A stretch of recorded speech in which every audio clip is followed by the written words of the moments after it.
I agree that big tech exercises a concentration of power that I think is unknown in the history of mankind.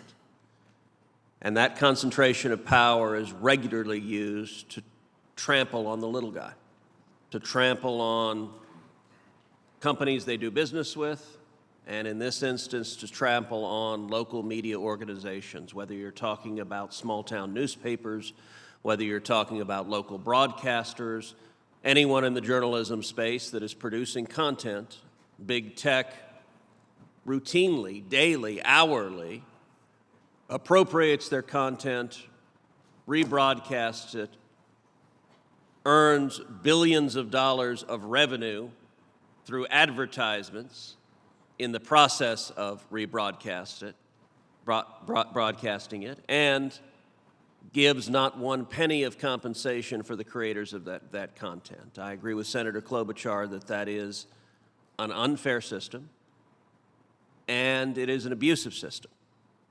As I expressed at the initial markup we had on this bill, my principal concern is that big tech's abuse of power is not limited to the exercise of market power. They also abuse their power mightily in the public square.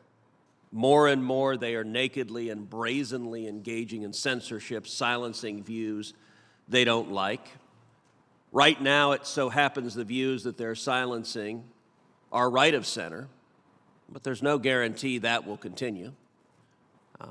And indeed, for my Democratic colleagues, I would point out, whether you agree or disagree with the speech they're silencing, the idea that we would cede monopoly control of public discussion in America to 3 or 4 billionaires in Silicon Valley, modern-day American oligarchs, is profoundly dangerous. And you might agree with them today, but if they have the arbitrary power to decide tomorrow, they disagree with you, and so your views, what you have to say, will be silenced. That is, I think, incredibly dangerous. My concern with this bill as initially drafted is the antitrust immunity directed at allowing smaller media outlets to negotiate reasonable compensation packages could be used as a shield to negotiate agreements to further censorship. I think that would be a terrible outcome, and as I said at the initial markup, if we were able to adopt my amendment to prevent censorship, to protect free speech, then I would support the bill. And if we could not adopt that amendment, then I would oppose the bill.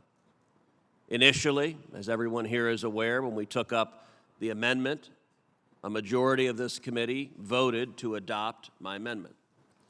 At that point, the authors of the bill pulled down the bill from further consideration. In the 2 weeks that followed, I've had extensive conversations. I've had extensive conversations with Senator Kennedy, and I've had extensive conversations with Senator Klobuchar, and sat down and heard her concerns, and we worked together on this amendment. I think this is a good amendment. I think this is a significant amendment. I think this amendment protects against this antitrust liability being used as a shield for censorship.